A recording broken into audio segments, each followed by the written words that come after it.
Bei diesem Bild wird erst ganz zum Schluss eine Spachtelmasse als Element eingesetzt. Der schöne farbige Untergrund ist leicht herzustellen. Schau dir an, wie ich das gemacht habe.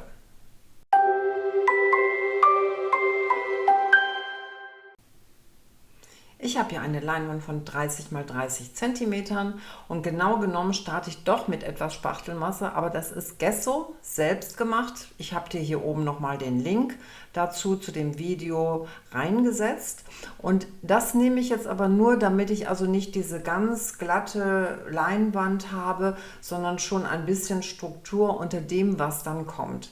Du kannst eine beliebige Spachtelmasse nehmen, nur bitte trage sie nicht zu dick auf, nur dass wir ein bisschen bewegten Untergrund haben. Und während die Spachtelmasse jetzt trocknet, kannst du dich um den Untergrund kümmern und das ist Seidenpapier, welches jetzt eingefärbt wird. Für diesen Vorgang ist es hilfreich, wenn du einen Papierbogen unten drunter liegen hast, der sehr dick ist und auch so ein bisschen wasserabweisend, also zum Beispiel wie das Cover eines dieser Hochglanzmagazine. Das ist also im Grunde ein Bilderdruckpapier, sehr schwer. Ich habe jetzt hier als Farbe ein Schlammgrau genommen. Das wird mit Wasser verdünnt, sodass tatsächlich eine sehr flüssige Farbe entsteht. Den Pinsel, den ich hier nehme, ist ein Ziegenhaarpinsel, der nimmt sehr viel Feuchtigkeit auf, also sehr viel Farbe auf. Und bevor du jetzt anfängst, das Seidenpapier einzustreichen, muss das Seidenpapier einmal angefeuchtet werden, damit einfach diese Farbe besser fließt. Also einmal komplett einsprühen. Du siehst, es legt sich dann auch auf den Untergrund. Ich ziehe das hier nochmal so ein bisschen glatt, aber ich will es gar nicht faltenfrei haben, weil die Falten machen genau den richtigen Effekt.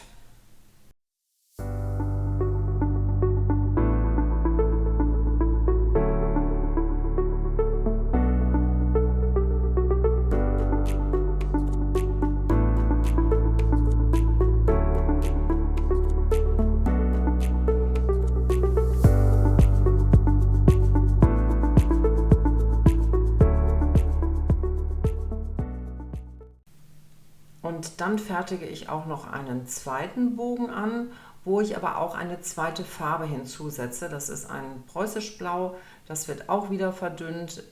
Hinzu kommt dieses Schlammgrau aus dem ersten Bogen und das gibt dann auch nochmal interessante Farbeffekte.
Zum Schluss habe ich dann sogar noch ein bisschen Blau über das erste Blatt gesetzt. Das kann man machen. Schau mal, wie das dir gefällt.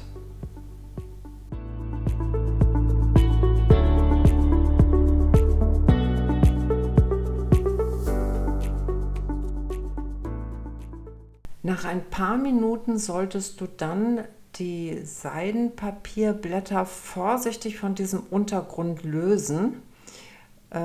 Sonst kleben sie dauerhaft fest. Du merkst es hier schon so ein bisschen, dass es haftet auf der Farbe, aber es geht ganz gut. So ein bisschen tricky. Ja, ich stelle hier die Flasche drauf, damit eben die Unterlage nicht mit hochgeht. Und wenn ich das Seidenpapier jetzt hochgenommen habe, dann lege ich es vorsichtig auf, dann klebt es auch nicht mehr fest, oder du kannst es irgendwo zum Trocknen aufhängen. Die Papiere sind dann nach einem Tag trocken und inzwischen sollte dann auch deine Leinwand trocken sein, sodass wir dann den nächsten Arbeitsschritt angehen können.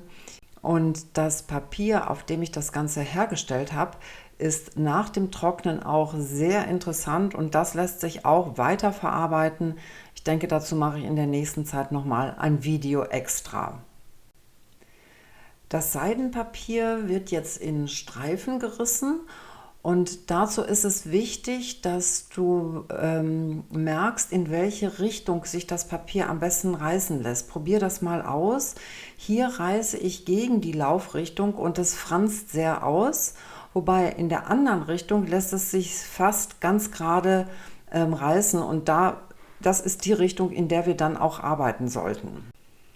Und da siehst du, das lässt sich also wirklich auch sehr gut ganz einfach abreißen. Es wird trotzdem nie ganz glatt. Und wenn du das Bedürfnis hast, dass es dann also doch ein bisschen glatter sein soll, dann kannst du auch eine Reißhilfe dazu nehmen. Und ich habe mir da im Baumarkt einfach mal eine Edelstahlschiene gekauft und reiße dann entlang dieser Edelstahlschiene.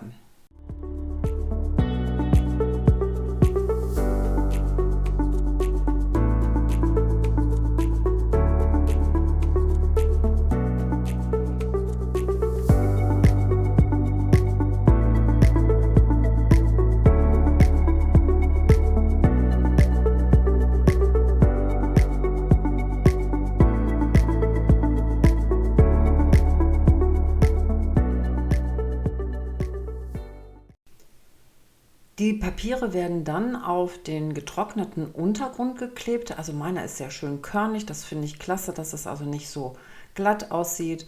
Und so kann man jetzt direkt mit dem Arrangieren der Blätter starten. Ich lege mir also so ein bisschen die Teile mal drauf, schaue, wo ich so interessante Bereiche habe, wo die Farben vielleicht sehr gut verlaufen sind. Das ist jetzt einfach ein Spiel, was du an Mustern rausbekommen hast bei deinen Seidenpapieren. Ich mag diese Stelle hier, wo wirklich hell und dunkel aufeinander stoßen und das wird, denke ich, so ein zentraler Punkt in dem Bild werden.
Und dann kannst du die Papiere aufkleben. Das mache ich mit Acrylbinder.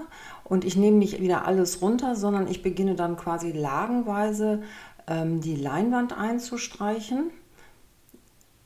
Ich habe den Binder ein ganz kleines bisschen verdünnt, dass er sich also besser streichen lässt. Und nehme dann immer nur so ein Stückchen von dem Papier hoch, damit ich also die Position sozusagen nicht verschiebe. Und lege es dann drauf und gehe mit dem Binder auch nochmal drüber, über das Papier. Erstens klebt es noch besser und zweitens wird dann auch diese Papierschicht automatisch versiegelt. Also gut vorbereitet für alles, was dann anschließend noch aufgetragen wird.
Am Ende schließe ich dann die Lücken, die noch da sind, mit kleineren Papierstücken, die sich da gut einfügen.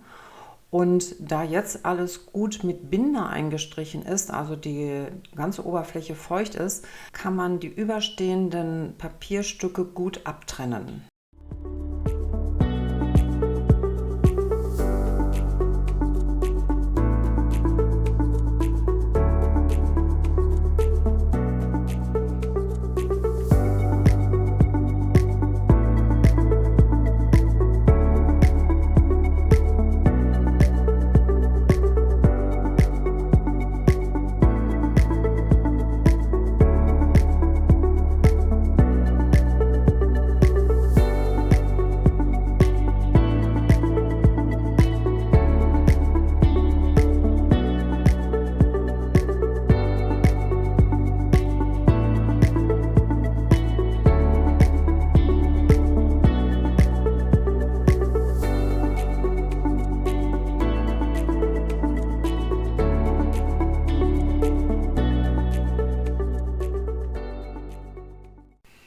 Nach einem Tag ist alles gut trocken und ich merke jetzt, dass mich aber der weiße Rand stört. Also theoretisch hätte man das Papier umkleben können. Ich habe es jetzt abgeschnitten. Du kannst dir das überlegen in dem vorherigen Schritt. Ich werde es jetzt einfach nachträglich mit ein bisschen den Farben, die ich schon für das Seidenpapier benutzt habe, nachfärben. Das muss nicht sehr genau sein, also nicht unbedingt passend zu der Oberfläche, aber so in dieser Tönung geht das dann relativ schnell. Lass die Ränder gut trocknen und dann geht es nochmal malerisch weiter. Ich möchte die Kanten nochmal besonders betonen. Das wird ein bisschen spannungsreicher und das sind diese Flächen, die ich jetzt gerade gezeigt habe, die ich jetzt ein bisschen mit Weiß überpinseln werde, beziehungsweise auch die dunklen Flächen noch ein bisschen verdunkeln werde. Und das geht mit den gleichen Farben, die wir schon genutzt haben. Die mache ich jetzt flüssig. Gebe also ein bisschen mit der Sprühflasche Wasser drauf und mische mir dann einen lasierenden Ton an.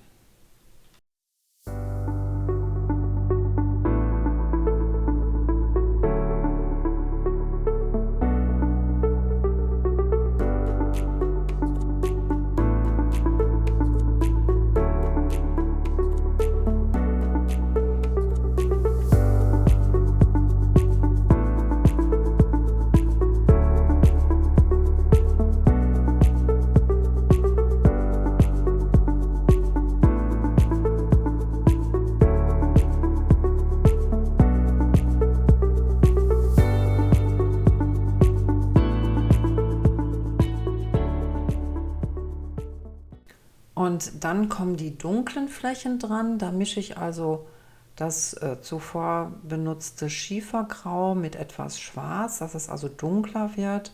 Das kannst du ein bisschen ausprobieren, wie dunkel es sein darf bei dir. Und dann wird das auch lasierend aufgetragen. Das kann auch sein, dass du gar nicht die ganze Fläche wirklich verdunkelst, sondern nur einen Teil. Teilweise setze ich das hier sogar in einem leichten Bogen rein. Also da gibt es mehrere Möglichkeiten. Schau dir an, wie es dir gefällt.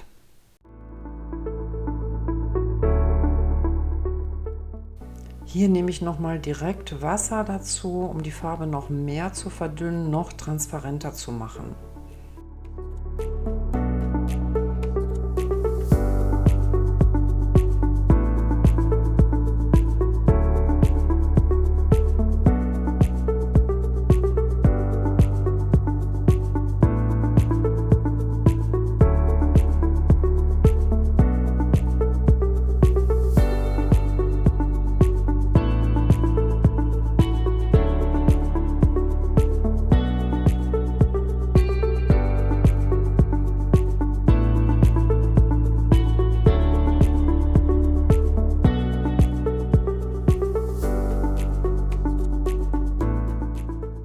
Und dann setze ich noch ein paar Highlights, ein paar dünne Stellen mit dem Weiß hinein. Da musst du schauen, wie das in dein Bild hineinpasst.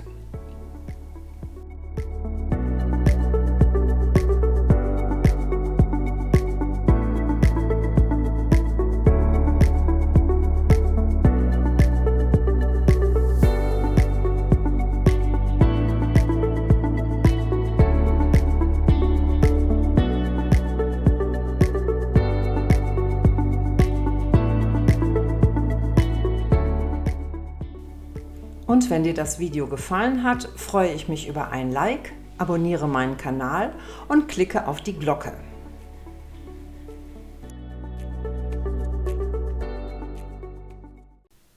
Das solltest du gut trocknen lassen und dann kannst du jetzt schon deine Oberfläche lackieren.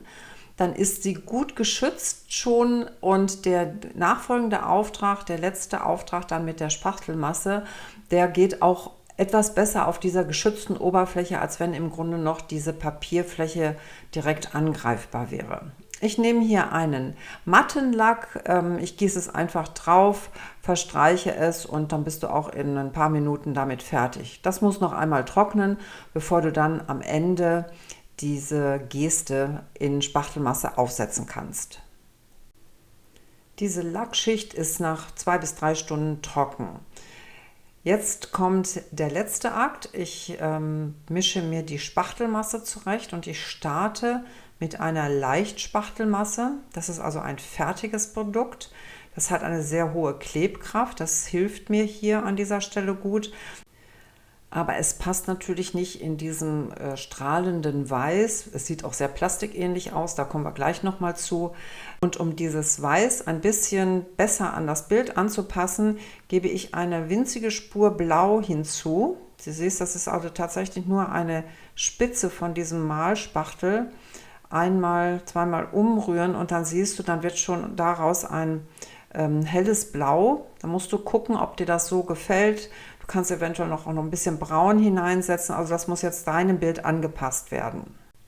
Da diese Spachtelmasse aber weiterhin sehr plastikähnlich aussieht, nehme ich jetzt noch etwas Fertigputz dazu, also ungefähr einen Esslöffel dazu, sodass aus dieser glatten, plastikähnlichen Masse doch etwas sehr Organisches wird. Also der Fertigputz macht das deutlich rauer und mattiert das Ganze auch ein bisschen. Also es wird eine ganz schöne Masse, die sich sehr, sehr gut dann in unser Bild einfügt. Wichtig ist jetzt bei dem Ring, den wir hier aufsetzen, dass du das also nicht in einem Zug durch versuchst, sondern so wie ich hier ganz vorsichtig in kleinen Spachtelstrichen versuchst, diesen Kreis, diese Rundung aufzubauen.